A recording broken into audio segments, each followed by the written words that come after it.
И снова добро пожаловать в мир древних тайн и загадочных открытий. Сегодня мы отправимся во времена Плейстоцена, когда Землю населяли гигантские и свирепые хищники. Наш герой Канис Дирус, известный также как Зловещий Волк или Ужасный Волк, который долгое время считался обитателем только Америки. Но недавнее открытие заставило ученых переосмыслить его историю.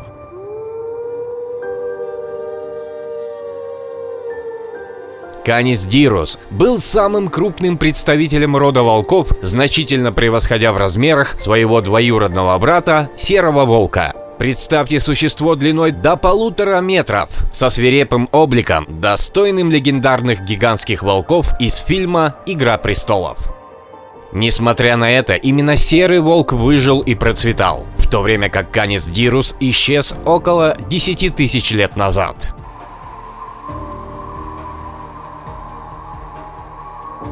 В течение многих лет окаменелости Ужасного Волка находили только на американских континентах, от Канады до Боливии. Большинство из них были обнаружены в знаменитых смоляных карьерах на ранчо Ла-Бреа в Калифорнии. Но однажды все изменилось. Несколько лет назад в Сибири нашли гигантскую голову волка возрастом 32 тысячи лет. Это открытие доказало, что эти хищники обитали и в Евразии. А недавно в северо-восточном Китае на реке Сунгари произошло новое удивительное открытие. Рабочие, добывающие песок, обнаружили необычную находку. Фрагмент нижней челюсти с практически идеально сохранившимся зубом. Ученые, используя современные технологии, провели детальный анализ и установили, что зуб принадлежал именно Ужасному Волку – Канису Дирусу. Это открытие изменило наше понимание распространения этих гигантских волков.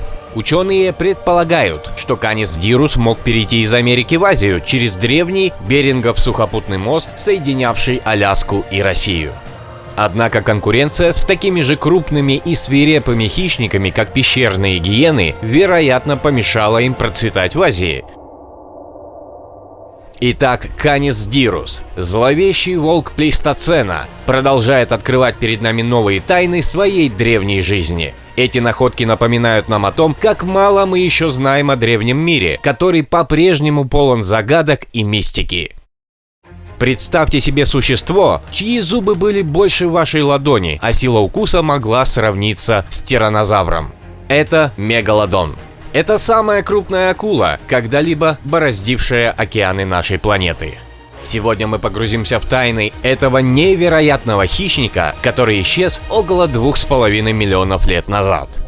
До недавнего времени ученые могли лишь приблизительно оценить размеры этой древней машины для убийства, ориентируясь на ее зубы и сравнивая их с зубами современной большой белой акулы. Однако новое исследование, проведенное палеонтологом из Бристольского университета, позволило нам более точно определить пропорции тела мегалодона.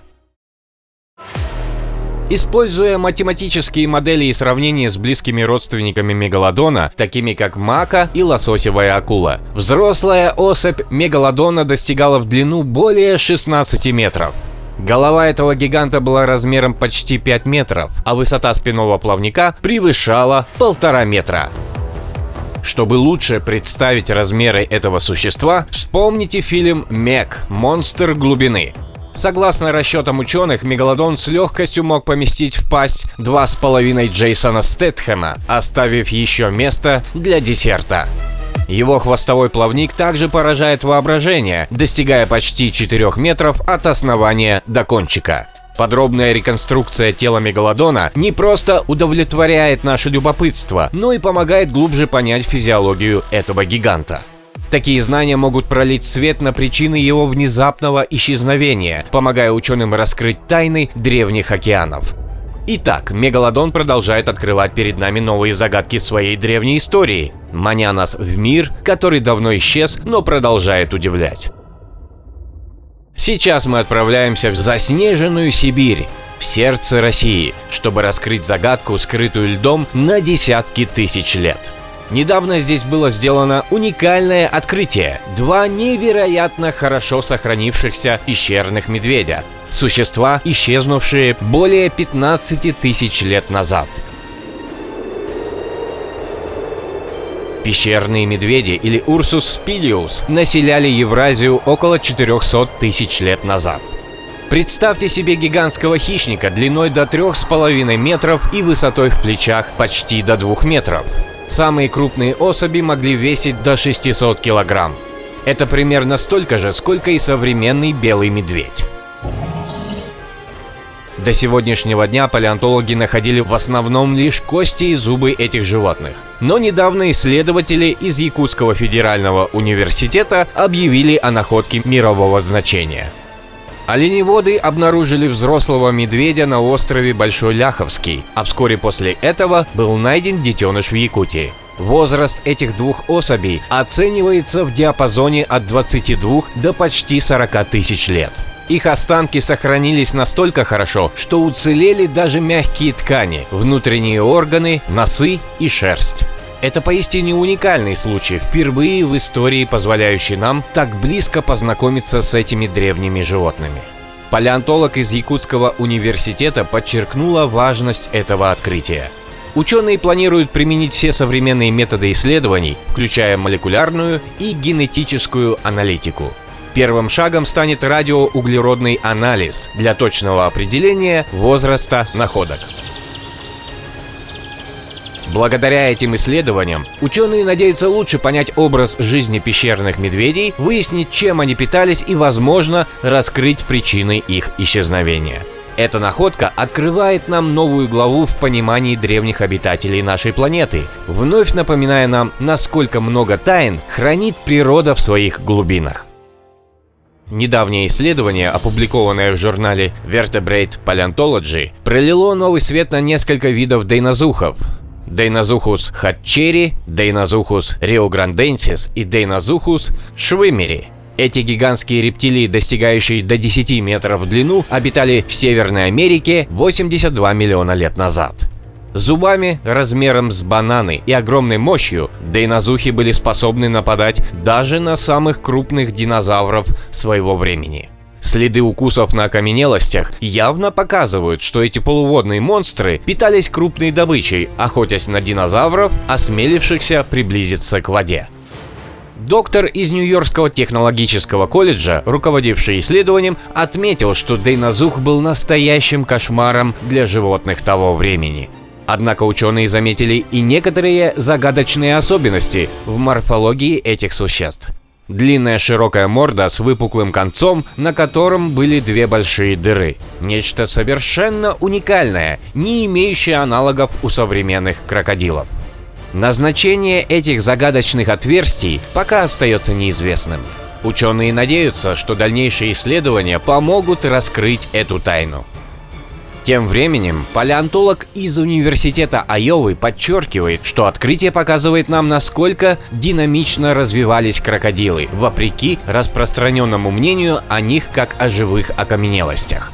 Таким образом, эти древние гиганты продолжают удивлять нас и вдохновлять на новые исследования. Мы на пороге разгадки из глубин древних эпох. Отправляемся в ледяную и загадочную глубь Сибири, в мир вечной мерзлоты, которая хранит удивительные и порой жуткие тайны прошлого нашей планеты. Исследователи проанализировали удивительно сохранившиеся останки щенка, замерзшего около 14 тысяч лет назад в вечной мерзлоте Якутии. Это молодой представитель древней породы собак, или, возможно, даже волчонок, был назван туматом по месту своего обнаружения. Ученые из Центра палеогенетики провели детальный анализ желудка тумата и обнаружили нечто совершенно неожиданное. Внутри были найдены останки другого существа – шерстистого носорога. Подобные находки останков животных внутри желудков древних созданий крайне редки и представляют уникальные возможности для научного изучения. Шерстистый носорог был огромным существом, гораздо более крупным и впечатляющим, чем современные носороги, с горбатым телом и массивным рогом, достигающим 1,5 метра в длину. Ученые полагают, что этот щенок мог быть одним из последних существ, питавшихся этими гигантами, поскольку шерстистые носороги исчезли около 14 тысяч лет назад. Это открытие поднимает важный вопрос: как молодой щенок мог добыть и съесть шерстистого носорога? Исследователи считают, что тумат, вероятно, был частью стаи, охотившейся на крупных животных совместными усилиями. Молодой щенок мог наслаждаться остатками добычи, которую делили более взрослые и опытные охотники.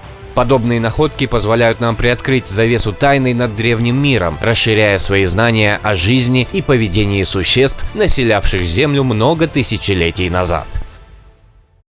Теперь мы отправимся в загадочный мир древнего триасового периода, чтобы раскрыть тайну существа с удивительно длинной шеей, известного как Танистрофей. Новейшие исследования пролили свет на давнюю загадку о том, обитало ли это существо на суше или в воде. Танистрофей, впервые описанный в 1852 году, всегда интриговал ученых своими необычайно длинными и полыми костями. Первоначально исследователи ошибочно принимали эти кости за фаланги крыльев птерозавров, таких как птеродактиль. Но позднее стало ясно, что эти кости принадлежали чрезвычайно вытянутой шее животного. Команда из Полевого музея в Чикаго использовала современные технологии компьютерной томографии, чтобы создать трехмерные модели сильно поврежденных черепов танистрофеев. Эта передовая техника позволила выявить необычайное расположение ноздрей животного на верхней части морды, подобно современным крокодилам.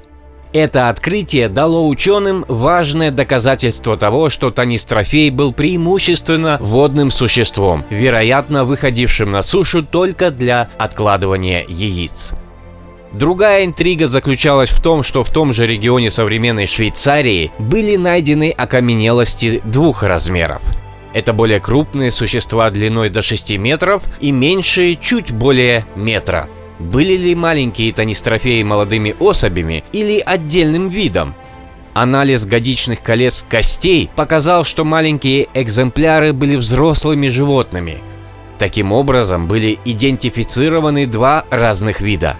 Больший вид получил название Танистрофеус гидроидис в честь длинношеих гидр из греческой мифологии. Он обладал острыми конусовидными зубами, которые позволяли ему охотиться на рыбу и кальмаров. Меньший вид сохранил оригинальное название Танистрофеус лонгобардикус и обладал зубами в форме коронок, идеально подходившими для питания мелкими разнообразными, такими как креветки. Удивительно, но эти два разных вида танистрофеев, обитавших в одной и той же среде, не конкурировали друг с другом за пищу, что говорит о высоком уровне экологической специализации. Представьте себе густой лес, пропитанный влажным туманом Эоцена, около 47 миллионов лет назад. Мы в Месселе, на территории современной Германии. Здесь, под тоннами битумных сланцев, скрыта древняя сокровищница жизни, официально признана объектом всемирного наследия ЮНЕСКО. За десятилетия раскопок ученые извлекли из этой кладовой тысячи идеально сохранившихся рыб, насекомых, млекопитающих и рептилий. Но последнее открытие потрясло мир палеонтологии с особой силой. Исследователи из Университета Сан-Паулу описали самые древние в мире окаменелости питона – змеи, которой дали название месилопитон фреи. Эти первобытные питоны были всего около метра длиной, миниатюрные предки гигантов, что сегодня достигают 6 и более метров. Но их возраст, почти 500 миллионов лет, делает их бесценными свидетелями эволюции. До сих пор происхождение питонов окутывали тайной: Африка, Азия, а может Австралия? И вот ответ приходит из сердца древней Европы. Месилопитон обитал в густых субтропических чащах, деля территорию с ранними удавами Эоконстриктор, фишчери. Два семейства, которые ныне лишь изредка пересекают пути, мирно сосуществовали, питаясь разной добычей.